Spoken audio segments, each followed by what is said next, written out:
آج کا ہمارا موضوع انتہائی اہم اور سینسٹیو ہے۔ یہ موضوع خلافت عثمانیہ کے بارے میں کہ خلافت عثمانیہ کو جنگ عظیم اول میں توڑا کیسے گیا، بہت بڑی سازش رچائی گئی۔ دوستو غور سے دیکھیے گا، دنیا کی اتنی بڑی سلطنت جو 1299 میں اناطولیہ میں قائم ہوئی، سلطنت عثمانیہ، آٹومن ایمپائر یا خلافت عثمانیہ بھی اسے کہا جاتا ہے، یہ ترکیوں نے قائم کی۔ ارطغرل غازی جو تھا، اس کا بیٹا عثمان، اس نے اس سلطنت کی بنیاد رکھی تھی۔ یہ 3 براعظموں پر حکومت کر رہی تھی یہ سلطنت، اور 600 سال تقریباً اس نے حکومت کی۔ ایک بہت بڑی سازش رچائی گئی، مسلمانوں کو اس جنگ میں دھکیلا گیا۔ خود غور کیجئے گا، جنگ عظیم اول شروع کب ہوئی؟ 28 جولائی 1914 کو تقریباً اس جنگ عظیم اول کا باقاعدہ آغاز ہو گیا۔ اگلے ہی 4-5 دن بعد جرمنی سلطنت عثمانیہ کے ساتھ ایک معاہدہ سائن کرتا ہے، اور معاہدہ بڑا ٹوسٹنگ سا، ایک بڑا عجیب سا معاہدہ ہوتا ہے۔ معاہدہ یہ ہوتا ہے کہ سلطنت عثمانیہ جو ہے وہ جرمنی کا اس جنگ میں ساتھ دے گی۔ ہوتا کیا ہے، ایک معاہدہ سائن کیا جاتا ہے جس میں گرینڈ وائزر سید حلیم پاشا، وزیر جنگ انور پاشا اور وزیر داخلہ طلعت پاشا اور پارلیمنٹ کے کچھ لوگ اس معاہدے پر سائن کرتے ہیں، اور سلطان محمود پنجم جو ریاست کے یا سلطنت کے سربراہ ہیں اور فوج کے انچارج بھی ہیں، انہیں اس معاہدے میں شامل ہی نہیں کیا جاتا، انہیں سائڈ پہ رکھا جاتا ہے۔ اب باوجود اس کے کہ ایک بڑی اکثریت یہ چاہ رہی ہوتی ہے کہ اس جنگ میں فرانس کا ساتھ دیا جائے اور فرانس کا اتحادی بنا جائے، لیکن جرمنی سے اتحاد زبردستی کروا دیا جاتا ہے، اور باوجود اس کے کہ فوج کے پاس، سلطنت عثمانیہ کی فوج کے پاس اتنی طاقت نہیں ہوتی کہ وہ اس جنگ میں حصہ لے سکے، لیکن انہیں اس جنگ میں دھکیلا جاتا ہے۔ اب یوں ہوتا ہے کہ عثمانی تھوڑا سا ڈھیلے پڑ جاتے ہیں، کچھ اراکین پارلیمنٹ کی مخالفت کی وجہ سے، کچھ سلطان محمود پنجم کی مخالفت کی وجہ سے، جس پر جرمن مشتعل ہو جاتے ہیں۔ جرمن کہ ہم آپ کو ایک بڑا بھاری سستا سا قرضہ دیں گے اور اس کے ساتھ آپ کو 2 بحری جہاز بھی گفٹ کریں گے، لیکن اس جنگ میں ہمارا ساتھ آپ کو دینا ہوگا۔ اب یہ جہازوں کی پیشکش ایک ایسی ہوتی ہے اور اس کے ساتھ بھاری پیسے کی بھی کہ مسلمان پھر پیچھے نہیں رہ سکتے، وہ اس جنگ میں حصہ لے لیتے ہیں اور انہی 2 جہازوں کے ساتھ اور بڑی توپوں کے ساتھ روس کی سرحد پر حملہ کر دیتے ہیں۔ یاد رہے یہ حملہ 29 اکتوبر 1914 کو کیا جاتا ہے۔ پورے جنگ کا آغاز ہو جاتا ہے آٹومن ایمپائر کی طرف سے رشیا پر۔ اب 2 سال کا عرصہ، تقریباً جنگ میں 2 سال کا عرصہ رہنے کے بعد 1916 میں اب برٹش کیا کرتے ہیں، برٹش عرب کے اندر جو مسلمانوں کا قبلہ ہے، جو مین مرکز ہوتا ہے جس کی وجہ سے تمام مسلمان متحد ہوتے ہیں، وہ متحد ہونے کی جگہ جو یورپ کے پاس نہیں ہے، جو امریکہ کے پاس، جو عیسائیوں، کرسچنز اور جیوز کے پاس نہیں ہے، مسلمانوں کے پاس ہے، اس میں بغاوت کھڑی کر دیتے ہیں۔ عرب بغاوت جنم لیتی ہے 1916 میں، اور اس میں مکمل طور پر برٹش انوالو ہوتے ہیں، ان کی وجہ سے عرب بغاوت جنم لیتی ہے، اور اس کے ساتھ ہی پورے عرب میں ایک واویلا مچ جاتا ہے ترکیوں کے خلاف۔ اب اس بغاوت میں ہوتا یوں ہے کہ لارنس آف عربیہ، جو ایک مووی بھی بنی ہوئی ہے ایک بندے پر، وہ کیا کرتا ہے، وہ عربیوں میں رہ کر انہیں اکساتا ہے کہ آپ جو ہیں وہ عرب کے لوگ ہیں اور باہر کے عجم آ کر آپ پر حکومت کر رہے ہیں، آپ کی جو سرزمین ہے اس پر دوسری سرزمین کے لوگ آ کر حکومت کر رہے ہیں، اور آپ کو ایک بڑے منصب سے انہوں نے ہٹایا ہوا ہے۔ تو یوں عرب قوم پرست جو ہیں وہ ترکیوں کے خلاف کھڑے ہو جاتے ہیں، اور یہ جو بغاوت ہوئی تھی اس میں یہ ساری مدد برطانیہ کی طرف سے کی گئی تھی، اور ان طاقتوں کی وجہ سے جو سلطنت عثمانیہ کو توڑنا چاہتی تھی۔ اب اس بغاوت نے مشرق وسطیٰ میں جنگ کا رخ مکمل طور پر عثمانیوں کے خلاف موڑ دیا۔ 10 جون 1916 کو مکہ مکرمہ میں کیا گیا تھا، جس میں بہت جو مین کریکٹر ہے آل سعود کا ہے، اور یہ بغاوت اس وجہ سے کروائی گئی تھی کہ آپ ایک علیحدہ ریاست بنائیں، چھوڑیں یہ ترکیوں کو، ان کے حکومت میں سے نکلیں، ان کے زیر سرپرستی میں سے نکلیں، اور آپ ایک علیحدہ ریاست بنائیں، شام میں، حلب سے یمن میں، عدن تک پھیلی ہوئی ایک متفقہ اور آزاد عرب ریاست، جسے انگریزوں نے تسلیم کرنے کا وعدہ کیا تھا کہ ہم سب سے پہلے اسے تسلیم کریں گے، اور اس میں آل سعود نے بہت بڑا کردار ادا کیا تھا۔ اسی وجہ سے آل سعود کو بادشاہت ملی عرب کی خاص طور پر۔ اب دوستو طاغوتی قوتوں کا مین مقصد تو ختم ہو گیا تھا، اب جنگ کا اختتام ہونا تھا، جو جنگ کا اختتام 1918 میں ہو گیا۔ 31 اکتوبر 1918 کی ایک اشاعت کے مطابق جنگ ختم ہوگی، لیکن یاد رکھیے گا سلطنت عثمانیہ کے انڈر جتنے ریاست آتی تھی، جتنی سرزمین آتی تھی وہاں پر اتحاد اور دوبارہ ایک امن قائم نہیں ہو سکا۔ شام، فلسطین اور عراق پر انگریزوں کا ابھی بھی کنٹرول تھا اور برطانوی، فرانسیسی اور یونانی فوجیں بلغاریہ کی سرحد عبور کرنے اور عثمانی ٹیریٹری اور قسطنطنیہ پر قبضہ کرنے کے لیے تیار کھڑی تھیں۔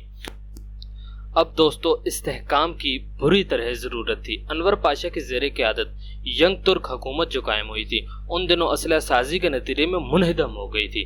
انور، سیمل پاشا اور طلعت پاشا سب جرمنی میں پناہ لینے کے لیے ملک سے فرار ہو گئے تھے۔ سلطنت کا بنیادی ڈھانچہ جو برسوں کی جنگ سے بری طرح پھنس چکا تھا اس کا انعطاف شروع ہو گیا تھا۔ بہت ساری جگہوں پر امن و امان مکمل طور پر ٹوٹ گیا۔ ابھرتی ہوئی نسلی اور مذہبی تناؤ یہ ساری تشدد میں پھیل گیا اور صحرا کی بڑی تعداد ڈاکوؤں کی طرف مائل ہو گئی۔ آپ جانتے ہیں میں ڈاکوؤں سے یہاں پر کون مراد ہیں؟ قزاق، پائریٹس، اور دیہی علاقوں میں گھومتے رہے۔ اتحادیوں نے اناطولیہ علاقوں پر کنٹرول حاصل کرنے کے لیے قسطنطنیہ میں مارچ کیا۔ ان کا بہانہ نظم کی بحالی تھا، جیسے ہر وقت جیسے اب بھی خود دہشت گرد علاقوں میں بھیجتے ہیں، پیلسٹین، شام، افغانستان میں دہشت گرد بھیج کے وہاں پر نظم قائم کرنے کے بہانے سے آ کے وہاں پر قبضہ کرتے تھے۔ خیر، اس منصوبے سے ان امن معاہدے کی جو شرائط تھیں وہ بھی جھلکتی تھی جس کو وہ مسودہ تیار کر رہے تھے۔ یہ واضح تھا کہ جنگ کے بعد عثمانی ریاست اناطولیہ کے تمام حصوں کا احاطہ نہیں کر سکے گی۔ اس امکان نے بیشتر ترکوں کو خوفزدہ کر دیا تھا جن کے لیے اناطولیہ ان کا مرکز تھا۔ نومبر 1919 میں ایسا لگتا تھا کہ اتحادیوں کو روکنے کے لیے عثمانی عبوری حکومت بہت کم کام کر رہی ہے۔ فلسطین اور شام میں آخری برطانوی حملے سے تباہ ہونے والی 2 عثمانی فوجوں کی باقیات حلب کے شمال میں سیلیکیا میں مصطفیٰ کمال کی کمان میں دوبارہ طاقت پکڑ رہی تھی۔ دوستوں مصطفیٰ کمال کون تھا؟ یہ عثمانی حکومت کے انڈر جو آرمی تھی اس کا جنرل تھا۔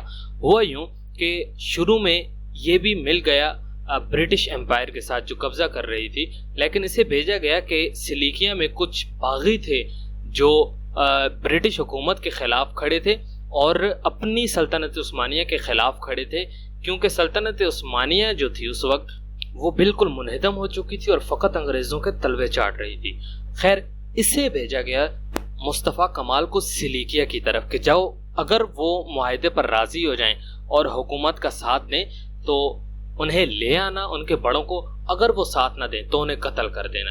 اسے اور اس کی کچھ آرمی کو اس کے ساتھ بھیجا گیا، لیکن یہ ان کے ساتھ ان اتحادیوں کے خلاف ان قبائل والوں کے ساتھ مل گیا تھا، سیلیکیا کے قبائل۔ اب ہوا یوں کہ جب تک برٹش گورنمنٹ تک انٹیلیجنس رپورٹ پہنچی کہ مصطفیٰ کمال پاشا جو ہے یہ مل چکا ہے سیلیکیا میں جو باغی ہیں ان کے ساتھ، تب تک بہت دیر ہو چکی تھی اور یہ بہت دور نکل چکا تھا۔ اس نے وہاں پر ان باغیوں کی اور اپنے ساتھ آئی ہوئی فوج کی دوبارہ کمان سنبھالی اور انہیں دوبارہ کھڑا کیا۔ عراق میں غنڈہ گردی ہوئی، لیکن پھر بھی برقرار عثمانی چھٹی آرمی نے موصل کے شمال میں دوبارہ گروپ بنا لیا اور احکامات کی منتظر رہی۔ عرب کے جنوب میں بہت دور جنرل فخری پاشا مدینے میں عرب بغاوت کے خلاف جنگ لڑ رہا تھا، جس نے 2 سال سے بھی زیادہ عرصے تک عربوں کے سنگین حملے کی مذمت کی۔ خیر، فخری پاشا آخرکار فروری 1919 تک ہتھیار اس نے نہیں ڈالے۔ اب نام کے قابل برائے نام عثمانی فوج ہی تھی جو انور نے قفقاز اور شمالی فارس پر حملہ کرنے کے لیے بھیجی تھی۔ اناطولیہ واپس جانے اور اسے ختم کرنے میں کم از کم 6 ماہ لگنے تھے۔ اب ہوا یوں کہ مصطفیٰ کمال نے وہاں پر اپنی اختیاری پکڑی اور واپس آ کر اپنے ہی سلطنت پر حملہ کیا، اور بتایا جاتا ہے کہ اس وقت کا جو خلیفہ تھا وہ اپنے ایمبولینس میں اس وقت کی جو ایمبولینس ہوتی تھی اس میں بیٹھ کر وہاں سے نکلا تھا اور بھاگا تھا، اور برطانوی حکومت جو تھی اسے بھی بہت بری شکست ہوئی تھی۔ بہرحال اس نے کیا کیا، یہ یہیں تک نہیں رکا، اس نے کچھ غلط کام بھی کیے جسے ہم یہاں پر نوٹ کریں گے۔ اس نے خلافت کا خاتمہ کیا اور 1923 میں باقاعدہ خلافت کا خاتمہ کر دیا۔ ترکی کی زبان سے عربی ختم ہو گئی، ترکی کی اذان سے عربی ختم ہو گئی، ترکی میں قرآن جو تھا وہ فقط ترکی میں پڑھا جانا تھا، اور اس نے ہر طرح کی ایک سیکولرزم کی اجازت دے دی، یوں کہیے کہ ترکی کو ایک سیکولر اسٹیٹ بنا دیا۔ خیر، اس کے نزدیک اس وقت کی یہی ضرورت تھی۔ تو یوں خلافت عثمانیہ کو باقاعدہ مکمل منصوبے کے تحت ختم کیا گیا، جنگ میں دھکیلا گیا اور پھر باقاعدہ ایک منصوبے کے تحت ختم کیا گیا۔ یہ سلطنت عثمانیہ جس نے 600 سال تک دنیا کے تقریباً آدھے حصے پر حکومت کی، دنیا کے سب سے بڑے حصے پر، سب سے بڑی سلطنت تھی۔ جب یہ ٹوٹی تو قریباً 40 کے قریب چھوٹے بڑے ممالک وجود میں آئے، 40 کے قریب چھوٹی بڑی ریاستیں، جن میں سے 10 تو بڑی ریاستیں۔ اور بہرحال 1923 میں پھر ترکی والوں سے ایک معاہدہ بھی لیا گیا جس کی میعاد 2023 میں ختم ہونے والی ہے، معاہدہ لوازن۔ اس کے بعد ہو سکتا ہے کہ ترکی والوں کو ان کے حقوق واپس مل جائیں اور وہ کھل کر اپنے آواز اٹھا سکیں، اور دیکھیں بہرحال آگے کیا ہوتا ہے۔ تو دوستوں، امید ہے آپ کو یہ پتہ چلا ہوگا کہ کس طرح سے سلطنت عثمانیہ کو ختم کیا گیا، مسلمانوں کے اتحاد کو توڑا گیا، اور آخری خلافت جو بچی کچی تھی، ایک مردہ ڈھانچے کو بھی توڑ دیا گیا۔ تو اگر ہماری ویڈیو آپ کو پسند آئی ہو تو سبسکرائب کرنا مت بھولیے گا، بیل آئیکن ضرور دبائیے گا۔ اللہ حافظ۔